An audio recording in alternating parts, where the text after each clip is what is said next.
যদি চেক করে বা ওনারা যদি খুঁজে বের করতে চায় সেটা অন্য কথা, কিন্তু ওনারা যদি কোনো দলকে খুশি করার জন্য বা রাজনৈতিক পজিশনটা ঠিক করার জন্য এই পদক্ষেপটা নেয়, তাহলে সেই বিচার আল্লাহর উপরে ছেড়ে দেয় বেটার।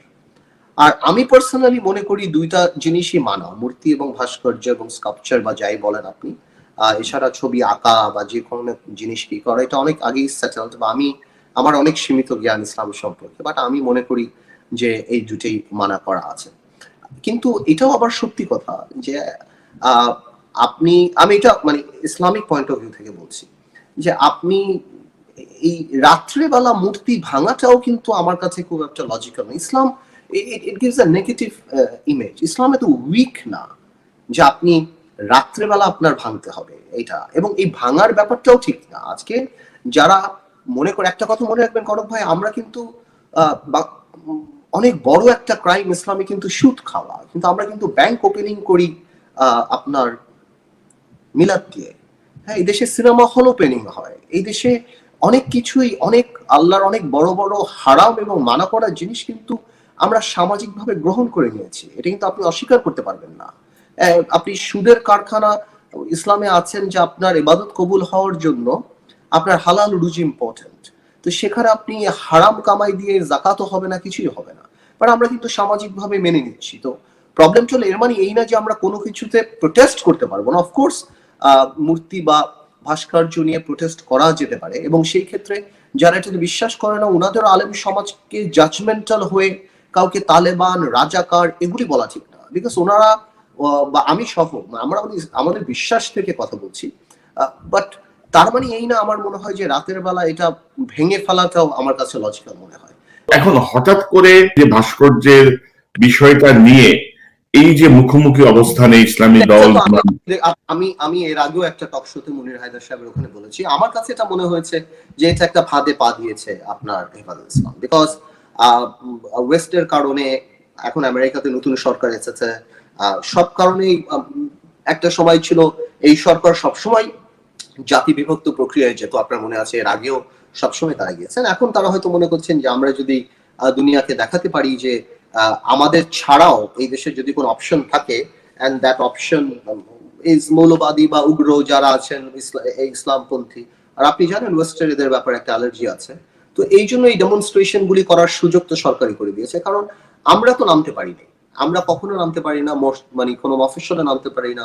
বিএনপি যখনই কোনো প্রোগ্রাম দেয় ঘরে থাকতে পারে না, বাস ট্রাক সব বন্ধ হয়ে যায়, হোটেল বন্ধ হয়ে যায়। সেখানে হেফাজত ইসলাম এত বড় বড় মিছিল করছেন, এত মানুষ আসছেন, সেগুলি বড় করে ফেলা হচ্ছে, এবং ওয়েস্ট যখন শুনছে যে এই ডেমনস্ট্রেশন হচ্ছে একটা স্ট্যাচুর বিরুদ্ধে বা স্ট্যাচু হবে কি হবে না, ইউরোপ আমেরিকাতে তো রাস্তায় রাস্তায় স্ট্যাচু, ওনাদের কাছে তো ডেফিনেটলি এই জিনিসটা একটু অন্যরকম মনে হচ্ছে। আমার মনে হচ্ছে ইটস বেসিক্যালি পলিটিক্স ছাড়াও কিছুই, আর কিছুই না।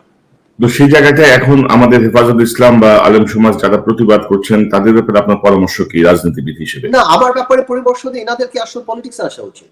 এনারা যদি এনাদের কাঙ্ক্ষিত লোককে পৌঁছাতে চায় বা if they want to be hard, politics আসবে। বিকজ এনারা ওই শাপলা চত্বরের মোড়ে যখন ওনাদের কান ধরে উঠিয়েছে, বসিয়েছে, এই করেছে, আমার মনে আছে আমি আলামা শফি সাহেবকে নিয়ে সর্বপ্রথম পার্লামেন্ট ওনার পক্ষে বক্তৃতা দিয়েছিলাম যে উনি হেলিকপ্টারে আসলে এত গা জ্বলে কেন। তোফায়েল আহমেদ সাহেব যে ভোলা 50 বার হেলিকপ্টারে যেতে জিজ্ঞেস করেন, আপনার মনে আছে?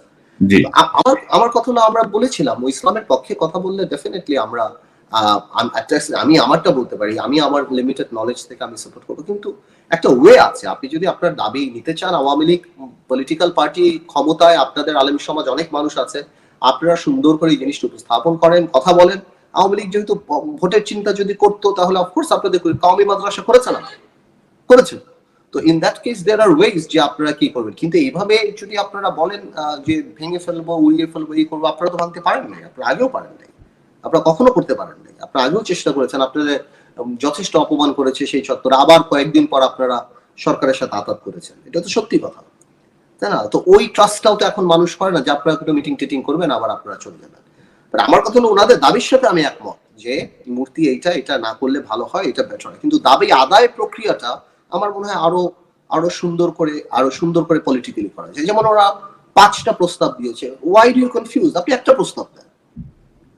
আপনি 5টা প্রস্তাবের জায়গায় আওয়ামী লীগ অনেক বড় পলিটিক্যাল পার্টি, 4টা নিচের যদি মেনে প্রথমটা রেখে দেয় তো আপনি কিছুই পাবেন না, কারণ সংখ্যায় তো দেখা যাবে ওই 4টা আমি মেনেছি, একটা আমি মানি। আপনি আমার কথা বুঝতে পারছেন?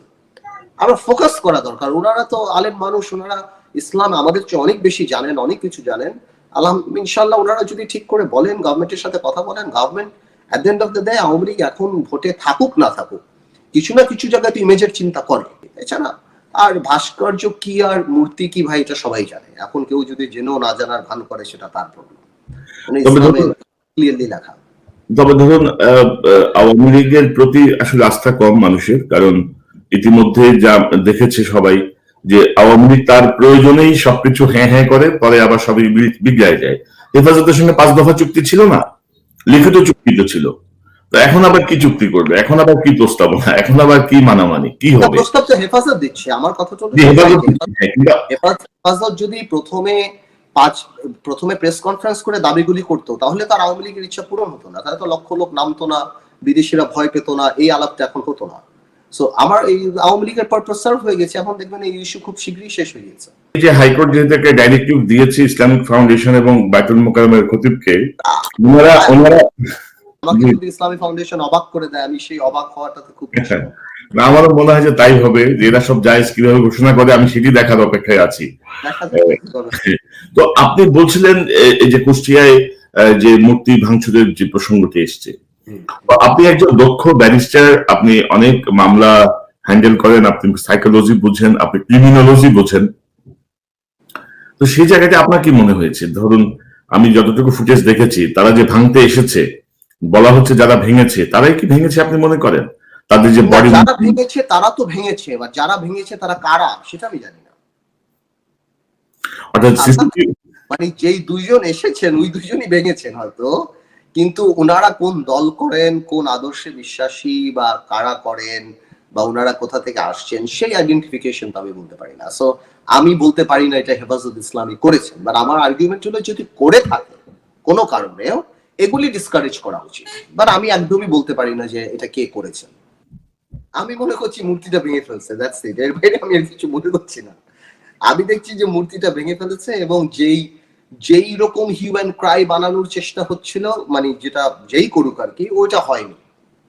না, আমি তো এই সংবাদপত্রের নিচে যে কমেন্টস গুলো পড়েছি সাধারণ মানুষের, সাধারণ মানুষ মনে করে যে এটি সরকারি ভেঙেছে।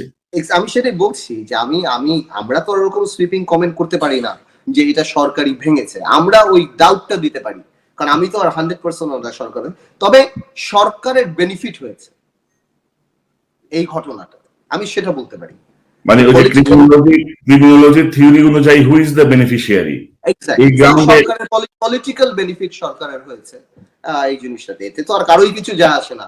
বঙ্গবন্ধুর সারা বাংলাদেশের মূর্তি ভাঙলেও কিছু, বঙ্গবন্ধু ইতিহাসে বঙ্গবন্ধুর জায়গায় থাকবে, এবং যাদের বঙ্গবন্ধুকে সম্মান করার তারা সম্মান করে ওখানেই থাকবে। সো আমি তাই বলছি যে বেনিফিটটা আমি সবসময় দেখি যে পলিটিক্যাল বেনিফিট, এই হেফাজতের আন্দোলনে কার বেনিফিট হয়েছে, তারপর এই মূর্তি ভাঙাতে কার বেনিফিট হয়েছে, তা এটা দিয়ে মানুষ ঠিক করবে অ্যাকচুয়ালি এটা কে করতে পারে। তো পার্থ ভাই, আপনার একটা বক্তব্য আমরা শুনে আসি বেশ কয়েক বছর আগে জাতীয় সংসদের বক্তব্য, ঠিক 96 মতো এক দরবেশ এসে হাজির হলো। মাননীয় স্পিকার, এটাকে আইসোলেটেডলি করে দেখলে হবে না।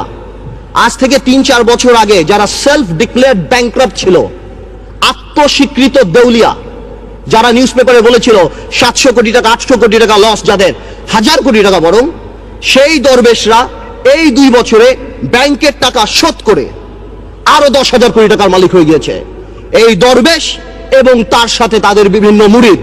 তো এই যে দরবেশের কথা যেটি আপনি বলছেন, দরবেশ তো টিকেই আছে, দরবেশ তো ধরুন সেই সময় থেকেও টিকে আছে, এখনো টিকে আছে, এখনো চলে যাচ্ছে, বরং আরো কয়েকশো দরবেশের সৃষ্টি হয়েছে, বা কয়েক হাজার দরবেশের সৃষ্টি হয়েছে। দরবেশ বা আপনি যে ব্যক্তি বলেন, কারো বিরুদ্ধে পার্সোনাল আমার কোনো প্রবলেম নেই। আমার প্রবলেমটা হলো ওই সময় সিস্টেম যেটা এক্সিস্ট করছিল, যে শেয়ার মার্কেটে ডেকে ডেকে মানুষকে ফকির বানানোর যে একটা পায়, তারা ইচ্ছা মতো দামগুলি বাড়িয়ে দিয়ে আবার নিচে নামানো, আবার করা, এবং একটা ইভেন কি আমার বিশ্বাস সরকারেরও কিন্তু অনেক সময় জানে না। আপনি জানেন, আপনি আমার কথা শুনলে অবাক হবেন যে সরকার হয়তো মনে করা ও হয়তো 200 কোটি টাকা চুরি করছে, ও যে 20,000 কোটি টাকা এই ফাঁক দিয়ে চলে গিয়েছে, মাঝে মাঝে সরকারও কিন্তু অবাক হয়। যেমন ওই সময় আমি সামিটকে নিয়ে বক্তব্য দিয়েছিলাম, যে সামিট কিন্তু ওই ইসে ছিল যে তারাও কিভাবে 10,000 কোটি টাকা 20,000 কোটি টাকা শেয়ার মার্কেট থেকে উঠাবে ওই মেঘনাঘাট পাওয়ার প্ল্যান্ট গুলি করে। বাট আমার ওই বক্তৃতার পরে অনেকেই নড়ে চড়ে দিয়েছে। আপনি পুরো বক্তৃতাটা দেখতেন যে লোটাস কামাল সাহেব 20 টাকা শেয়ার 120 টাকায় আপনার ওই সময় বিক্রি করেছিল। পুরো বক্তৃতা দেখলাম দেখবেন। সো আমি যে বক্তৃতা দিয়েছিলাম ফ্যাক্টস এন্ড ফিগার্স নিয়ে। আমি প্রথমে বেসিক ব্যাংক যে 4.5-5 হাজার কোটি টাকা চুরি হয়েছিল সেটার কথা আমি বলেছিলাম, যার কারণে হয়তো কিছু হয়নি, আবার অনেক কিছু হয়েছে। মেবি বাচ্চু সাহেব জেল খাটেননি, বাট আজকে সারা বাংলাদেশ জানে যে এই করাপশনটা যে হয়েছে, এবং এই কথা যখন উঠে আওয়ামী লীগ চুপ করে থাকে। আওয়ামী লীগ সরকার ক্ষমতায়, যেভাবেই হোক তারা ক্ষমতায়, তারা কেন এইসব লুটপাটকে প্রশ্রয় দিচ্ছে বা কোনো কার্যকর পদক্ষেপ নিচ্ছে না? কিন্তু না, আমি কিন্তু এটা আসলে বুঝতে পারি না যে এই পরিমাণ দুর্নীতি, হাজার হাজার কোটি টাকা, ছাত্রলীগের ছেলেদের কাছে হাজার কোটি টাকা, সবার কাছে এত কোটি টাকা, আশেপাশে মানে সব জায়গাতেই টাকা কামানোর একটা কম্পিটিশন। মানে আওয়ামী লীগের মতো এমন একটা দল, এত বড় রাজনৈতিক দল, সেখানে বঙ্গবন্ধুর অবস্থান কোথায় ছিল, সময়কার রাজনীতিবিদদের আপনার মোরাল ভ্যালুস কোথায় ছিল, সেখানে এখানে এরা যারা মুজিব কোড পড়েন এনারা কতখানি ধারণ করেন। আমার খুব অবাক লাগে এটা চিন্তা করতে, যে এই টাকাটা কোনো সময় বরকত নিয়ে আসবে না। এবং এখন কিন্তু সত্যি কথা বলতে আমি কিন্তু অনেকেই কিন্তু চিন্তিত, বিকজ এমন টাকা, বুঝেন আপনি একটা ডিজি ড্রাইভারের কাছে 100 কোটি টাকা। সো আপনি চিন্তা করেন এমপি মন্ত্রীরা যেভাবে টাকা কামাচ্ছে, এই টাকা দিয়ে ওনারা করবেন কি? ওনারা তো আসলে এই যে কানাডাতে যেগুলি শুনছি, ব্যবসায়ী থেকে আরম্ভ করে আমলাদের যে অবস্থা বা রাজনৈতিক নেতাদের যে অবস্থা, এটা আসলে অনেক প্যাথেটিক অনেক ভাই। এটা আমাদের জন্য অনেক দুঃখজনক যে আমরা এই পর্যায়ে চলে আসছি, আর আওয়ামী লীগের মতো একটা বড় দলের এই ধরনের স্টিগমা নিতে হবে। আপনি দেখুন গত 12 বছরে আওয়ামী লীগের কোনো মন্ত্রী এমপির জেল হয়নি একটা টাকা চুরি করার জন্য। আপনি দেখেন কত বড় বড় নিউজ আসছে, কত এমপি মন্ত্রী নিউজ আসছে। ওই যে ব্যাংকের নাম পর্যন্ত পরিবর্তন করে ফেলতে হয়েছে আপনার, ফার্মার্স ব্যাংক, তারপর আরো কত ঘটনা আছে। দেদারসি বিদেশে সবাই, অনেকে পাসপোর্ট নিচ্ছে, অনেকে বাড়ি বানাচ্ছে। ভাই না, এটা এই গভর্নমেন্ট কেন জানি এই ব্যাপারে উদাসীন আমার মনে হয়, এবং এটা সর্বসেক্টরই এই জিনিসটা হয়ে গেছে। হ্যাঁ, দুদক আছে, আমার মনে হয় সরকারের বিরুদ্ধে কেউ কথাটা তো বললে হয়তো তাকে একটা নোটিশ টোটিস দেয়, এটা করে। কিছু কিছু ক্ষেত্রে ওয়াশিং মেশিনেরও কাজ করে। মনে করেন একজন ভালো একজন উন্নত মানের চোরকে নিয়ে ধুয়ে ধুয়ে পরিষ্কার করে ছেড়ে দেয় যে আর আলটিমেটলি পলিটিশিয়ানের বিচারটা পারসেপশনই থেকে যায় ভাই। রাইট, মানুষ আপনাকে কি বলবে, কি বলে ডাকবে, আমার মনে হয় সেটাই মুখ্য। তবে এই স্টিগমা অনেকদিন নিয়ে ঘুরতে হবে আওয়ামী লীগের, বিকজ আসলে 15-20 বছর আগে যে জিনিসটা করে আপনি পার পেয়ে যেতেন, এখন আপনি এই জিনিসটা করতে পারবেন না। কারণ এখন ডিজিটাল যুগ, ইউটিউবে থাকবে, গুগলে থাকবে, সবকিছুতেই থাকবে, মানুষের মুখে মুখে থাকবে। 2008 থেকে 2012-13 সাল পর্যন্ত কিন্তু সরকারের যথেষ্ট টলারেন্স লেভেল ছিল। সরকার টলারেন্ট ছিল। আমরা পার্লামেন্টে অনেক কথা বলেছি, রাজপথে বলেছি, মিটিং এ বলেছি। সরকার একটা শক্তি ছিল, যে সরকার নৈতিক একটা শক্তি ছিল, যে সরকার 270টা সিট নিয়ে ক্ষমতা আসছে। মানে আমি জাতীয় পার্টিকে আওয়ামী লীগের পার্টি ধরি, হ্যাঁ, 270টা সিট নিয়ে ক্ষমতা আসছেন। কিন্তু 2013-তে ভোট চুরির পর বা 14-তে ওই যে অটো নির্বাচন যেটা হলো, ওই যে ডিসি সাহেবরা যে এমপি বানালো, ওর পর থেকে আবার এইবার যে 2018 সালে যে নির্বাচন হলো, সেই নির্বাচনে যেভাবে বিরোধী দল 45-50 জনকে মারলো, ক্যান্ডিডেটদেরকে, এবং সেই মান্না, কাউকে গুলি করলো, কারোর হাত ভেঙে দিল, মাথা ফাটিয়ে দিল, বিএনপির সিনিয়র নেতাদের মারলো। ওই এক মাস আসলে সরকার তার ইমেজ নিয়ে চিন্তা করে নাই।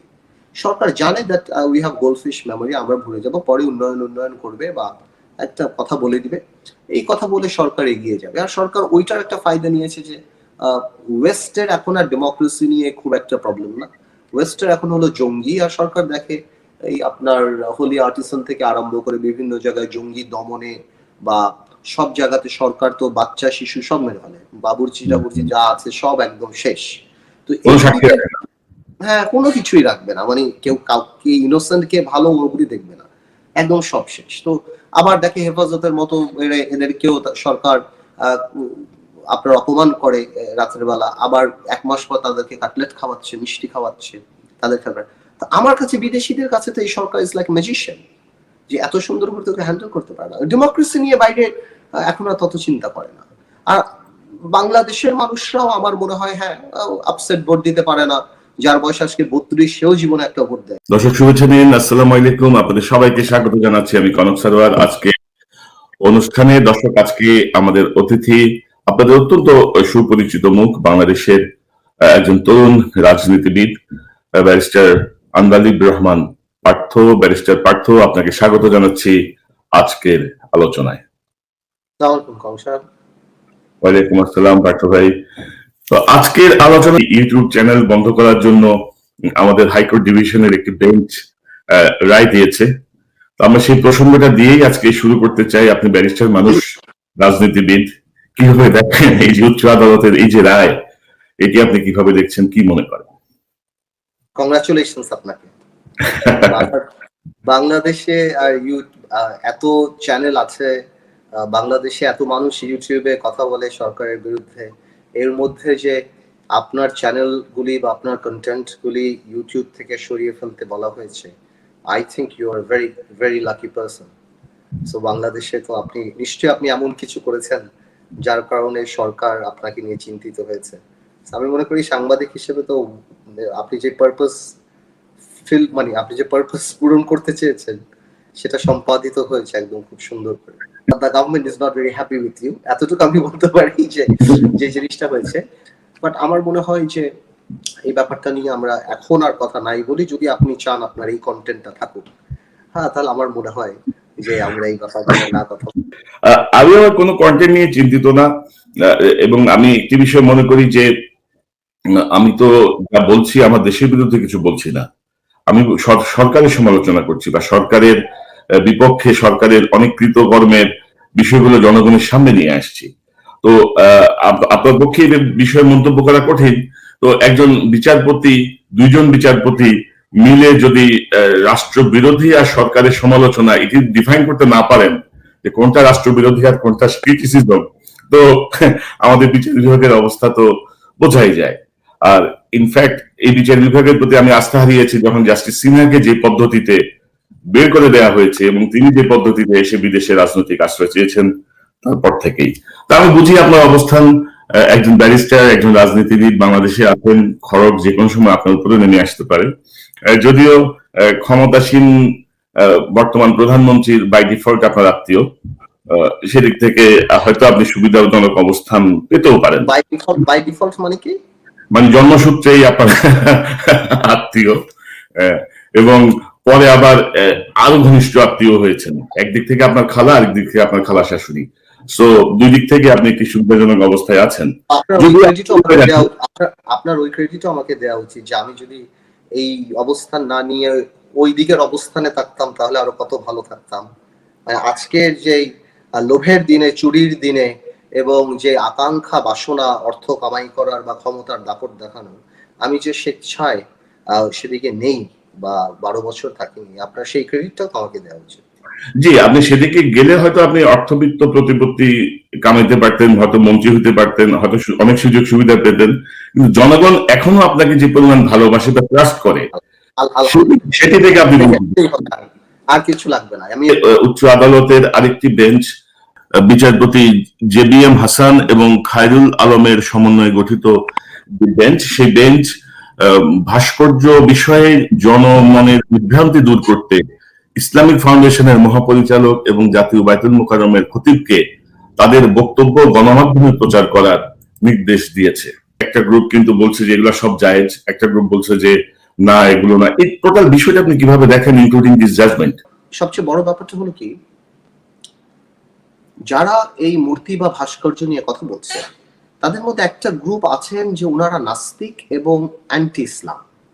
সো অ্যান্টি ইসলাম এবং নাস্তিকরা, আপনি গণজাগরণ থেকেই দেখেছেন যে ওই গণজাগরণের উপরে ভর করেও অনেকে, পুরোটা না, তাদের স্পিরিট ছিল রাজাকারদের বিরুদ্ধে, বাট একটা বড় গ্রুপ ছিল যাদের কাজই ছিল ইসলামকে কিভাবে ড্যামেজ করা যায়, এই হুজুরদের বা আলেম সমাজকে কিভাবে অপমান করা যায়, এই একটা প্রয়াস নাস্তিক এবং এন্টি ইসলামদের থাকে। আমি কারো নাম নিব না, এই একটা গ্রুপ আছেন, আপনি জানেন।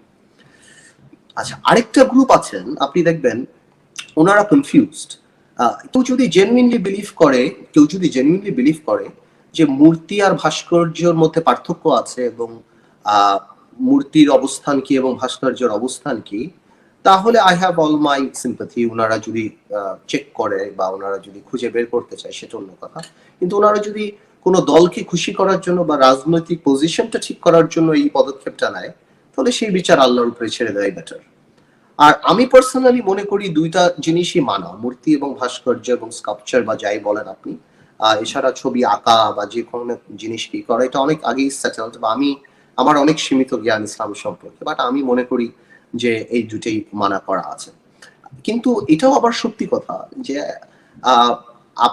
আমি এটা মানে ইসলামিক পয়েন্ট অফ ভিউ থেকে বলছি যে আপনি এই রাত্রেবেলা মূর্তি ভাঙাটাও কিন্তু আমার কাছে খুব একটা লজিক্যাল না। Islam it gives a negative image. Islam এত উইক না যে আপনি রাত্রেবেলা আপনার ভাঙতে হবে এটা, এবং এই ভাঙার ব্যাপারটাও ঠিক না। আজকে যারা মনে করে, একটা কথা মনে রাখবেন কনক ভাই, আমরা কিন্তু অনেক বড় একটা ক্রাইম ইসলামে কিন্তু সুদ খাওয়া, কিন্তু আমরা কিন্তু ব্যাংক ওপেনিং করি আপনার মিলাদ দিয়ে।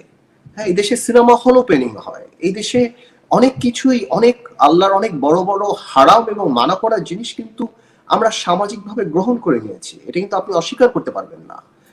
আপনি সুদের কারখানা ইসলামে আছেন যে আপনার ইবাদত কবুল হওয়ার জন্য আপনার হালাল রুজি ইম্পর্টেন্ট, তো সেখানে আপনি হারাম কামাই দিয়ে জাকাতও হবে না, কিছুই হবে না, বাট আমরা কিন্তু সামাজিকভাবে মেনে নিচ্ছি। তো প্রবলেম চলে, এর মানে এই না যে আমরা কোনো কিছুতে প্রোটেস্ট করতে পারবো না। অফকোর্স মূর্তি বা ভাস্কর্য নিয়ে প্রোটেস্ট করা যেতে পারে, এবং সেই ক্ষেত্রে যারা এটাতে বিশ্বাস করে না ওনাদের আলেম সমাজকে জাজমেন্টাল হয়ে কাউকে তালেবান, রাজাকার এগুলি বলা ঠিক না। বিকজ ওনারা বা আমি সহ আমরা আমাদের বিশ্বাস থেকে কথা বলছি, বাট তার মানে এই না আমার মনে হয় যে রাতের বেলা এটা ভেঙে ফেলাটাও আমার কাছে লজিক্যাল মনে হয়। এখন হঠাৎ করে যে ভাস্কর্যের বিষয়টা নিয়ে এই যে মুখোমুখি অবস্থানে ইসলামী দল, আমি এর আগেও একটা টক শোতে মুনির হায়দার সাহেবের ওখানে বলেছি, আমার কাছে এটা মনে হয়েছে যে এটা একটা ফাঁদে পা দিয়েছে আপনার হেফাজত ইসলাম। বিকজ ওয়েস্টের কারণে এখন আমেরিকাতে নতুন সরকার এসেছে, সব কারণেই একটা সময় ছিল এই সরকার সবসময় জাতি বিভক্ত প্রক্রিয়ায় যেত, আপনার মনে আছে এর আগেও সবসময় তারা গিয়েছেন। এখন তারা হয়তো মনে করছেন যে আমরা যদি দুনিয়াকে দেখাতে পারি যে আমাদের ছাড়াও এই দেশে যদি কোনো অপশন থাকে, এন্ড দ্যাট অপশন ইজ মৌলবাদী বা উগ্র যারা আছেন ইসলামপন্থী। আর আপনি জানেন ওয়েস্টের এদের ব্যাপারে একটা অ্যালার্জি আছে, তো এই জন্য এই ডেমনস্ট্রেশন গুলি করার সুযোগ তো সরকারই করে দিয়েছে। কারণ আমরা তো নামতে পারিনি, আমরা কখনো নামতে পারি না, মানে কোনো মফস্বলে নামতে পারি না। বিএনপি যখনই কোনো প্রোগ্রাম দেয় ঘরে থাকতে পারে না, বাস ট্রাক সব বন্ধ হয়ে যায়, হোটেল বন্ধ হয়ে যায়। সেখানে হেফাজত ইসলাম এত বড় বড় মিছিল করছেন, এত মানুষ আসছেন, সেগুলি বড় করে ফলা হচ্ছে, এবং ওয়েস্ট যখন শুনছে যে এই ডেমনস্ট্রেশন হচ্ছে একটা স্ট্যাচুর বিরুদ্ধে, বা স্ট্যাচু হবে কি হবে না, ইউরোপ আমেরিকাতে তো রাস্তায় রাস্তায় স্ট্যাচু, তো ওনাদের কাছে তো ডেফিনেটলি এই জিনিসটা একটু অন্যরকম মনে হচ্ছে। আমার মনে হচ্ছে ইটস বেসিক্যালি পলিটিক্স ছাড়াও কিছুই, আর কিছুই না। তো সেই জায়গাটায় এখন আমাদের হেফাজত ইসলাম বা আলেম সমাজ যারা প্রতিবাদ করছেন তাদের ব্যাপারে আপনার পরামর্শ কি রাজনীতিবিদ হিসেবে? না, আমার ব্যাপারে পরামর্শ দিয়ে এনাদেরকে আসলে পলিটিক্সে আসা উচিত। এনারা যদি এনাদের কাঙ্ক্ষিত লক্ষ্যে পৌঁছাতে চায়, বা if they want to be hard, politics আসবে। বিকজ এনারা ওই শাপলা চত্বরের মোড়ে যখন ওনাদের কান ধরে উঠিয়েছে, বসিয়েছে, এই করেছে, আমার মনে আছে আমি আলামা শফি সাহেবকে নিয়ে সর্বপ্রথম পার্লামেন্ট ওনার পক্ষে বক্তৃতা দিয়েছিলাম যে উনি হেলিকপ্টারে আসলে এত গা জ্বলে কেন। তোফায়েল আহমেদ সাহেব যে ভোলা 50 বার হেলিকপ্টারে যেতে জিজ্ঞেস করেন, আপনার মনে আছে? আমার কথা হলো, আমরা বলেছিলাম ইসলামের পক্ষে কথা বললে ডেফিনেটলি আমরা আমি আমারটা বলতে পারি, আমি আমার লিমিটেড নলেজ থেকে আমি সাপোর্ট করবো, কিন্তু একটা ওয়ে আছে। আপনি যদি আপনার দাবি নিতে চান, আওয়ামী লীগ পলিটিক্যাল পার্টি ক্ষমতায়, আপনাদের আলেম সমাজ অনেক মানুষ আছে, আপনারা সুন্দর করে এই জিনিসটা উপস্থাপন করেন, কথা বলেন। আওয়ামী লীগ যেহেতু ভোটের চিন্তা যদি করতো, তাহলে অফকোর্স আপনাদের কওমি মাদ্রাসা করেছে না, করেছেন। তো in that case there are ways যে আপনারা কি করবেন। কিন্তু এইভাবে যদি আপনারা বলেন যে ভেঙে ফেলবো, উড়িয়ে ফেলবো, এই করবো, আপনারা তো ভাঙতে পারেন নাই, আপনারা আগেও পারেন নাই, আপনারা কখনো করতে পারেন নাই। আপনারা আগেও চেষ্টা করেছেন, আপনাদের যথেষ্ট অপমান করেছে সেই চত্বর, আবার কয়েকদিন পর আপনারা সরকারের সাথে আঘাত করেছেন, এটা তো সত্যি কথা, তাই না? তো ওই ট্রাস্টটাও তো এখন মানুষ করে না যে আপনারা একটু মিটিং টিটিং করবেন আবার আপনারা চলে যাবেন। আমার কথা হলো, ওনাদের দাবির সাথে আমি একমত যে মূর্তি এটা না করলে ভালো হয়, এটা বেটার হয়, কিন্তু দাবি আদায় প্রক্রিয়াটা আমার মনে হয় আরো সুন্দর করে পলিটিক্যালি করা যায়। যেমন ওরা 5টা প্রস্তাব দিয়েছে, ওয়াই ডু ইউ কনফিউজ? আপনি একটা প্রস্তাব দেন, আপনি 5টা প্রস্তাবের জায়গায় আওয়ামী লীগ অনেক বড় পলিটিক্যাল পার্টি, 4টা নিচের যদি মেনে প্রথমটা রেখে দেয়, তো আপনি কিছুই পাবেন না, কারণ সংখ্যায় তো দেখা যাবে ওই 4টা আমি মেনেছি, একটা আমি মানি। আপনি আমার কথা বুঝতে পারছেন? আমরা ফোকাস করা দরকার। ওনারা তো আলেম মানুষ, ওনারা ইসলাম আমাদের চেয়ে অনেক বেশি জানেন, অনেক কিছু জানেন। ইনশাল্লাহ ওনারা যদি ঠিক করে বলেন, গভর্নমেন্টের সাথে কথা বলেন, government at the end of the day Awami League এখন ভোটে থাকুক না থাকুক, কিছু না কিছু জায়গায় তো ইমেজের চিন্তা করে। এছাড়া আর ভাস্কর্য কি আর মূর্তি কি ভাই এটা সবাই জানে। এখন কেউ যদি জেনেও না জানার ভান করে সেটা তার প্রবলেম, মানে ইসলামে ক্লিয়ারলি লেখা। তবে ধরুন আওয়ামী লীগের প্রতি আসলে আস্থা কম মানুষের, কারণ ইতিমধ্যে যা দেখেছে সবাই যে আওয়ামী লীগ তার প্রয়োজনেই সবকিছু হ্যাঁ হ্যাঁ করে, পরে আবার সবই বিগড়ায় যায়।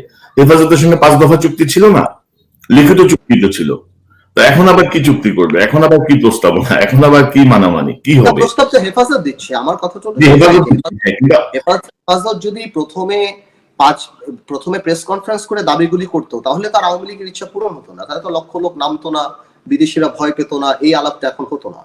সো আমার এই আওয়ামী লীগের পারপাস সার্ভ হয়ে গেছে, এখন দেখবেন এই ইস্যু খুব শীঘ্রই শেষ হয়ে গেছে। এই যে হাইকোর্ট যেহেতু একটা ডাইরেক্টিভ দিয়েছে ইসলামিক ফাউন্ডেশন এবং বাইতুল মোকাররমের খতিবকে, ওনারা আমাকে যদি ইসলামিক ফাউন্ডেশন অবাক করে দেয়, আমি সেই অবাক হওয়াটাতে খুব আমারও মনে হয় যে তাই হবে, যে এরা সব জায়েজ কিভাবে ঘোষণা করে আমি সেটি দেখার অপেক্ষায় আছি। তো আপনি বলছিলেন এই যে কুষ্টিয়ায় যে মূর্তি ভাঙচুরের যে প্রসঙ্গটি এসছে, আপনি একজন দক্ষ ব্যারিস্টার, আপনি অনেক মামলা হ্যান্ডেল করেন, আপনি সাইকোলজি বুঝেন, আপনি ক্রিমিনোলজি বুঝেন, তো সেই জায়গাতে আপনার কি মনে হয়েছে? ধরুন আমি যতটুকু ফুটেজ দেখেছি, তারা যে ভাঙতে এসেছে, বলা হচ্ছে যারা ভেঙেছে তারাই কি ভেঙেছে আপনি মনে করেন? তাদের যে বডি, যারা ভেঙেছে তারা তো ভেঙেছে, এবার যারা ভেঙেছে তারা কারা সেটা আমি জানি না।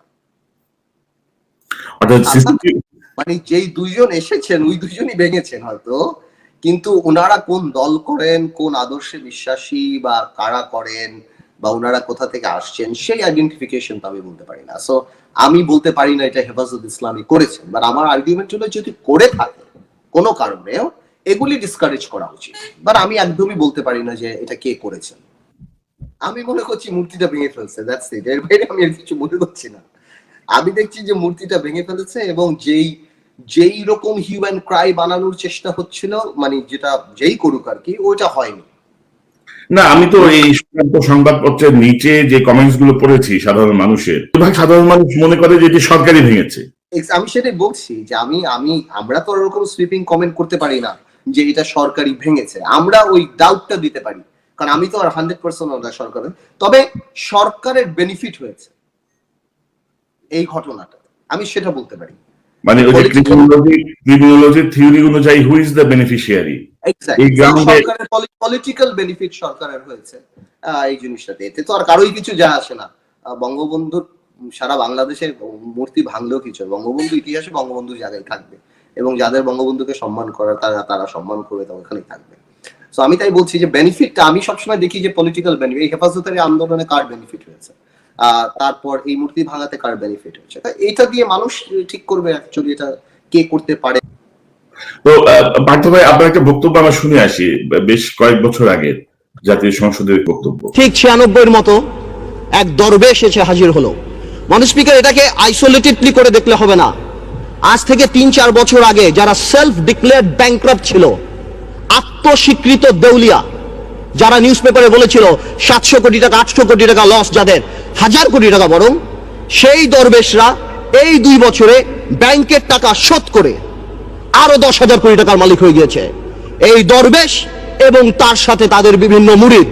তো এই যে দরবেশের কথা যেটি আপনি বলছেন, দরবেশ তো টিকেই আছে, দরবেশ তো ধরুন সেই সময় থেকেও টিকে আছে, এখনো টিকে আছে, এখনো চলে যাচ্ছে, বরং আরো কয়েকশো দরবেশের সৃষ্টি হয়েছে, বা কয়েক হাজার দরবেশের সৃষ্টি হয়েছে। দরবেশ বা আপনি যেই ব্যক্তি বলেন, কারো বিরুদ্ধে পার্সোনাল আমার কোনো প্রবলেম নেই।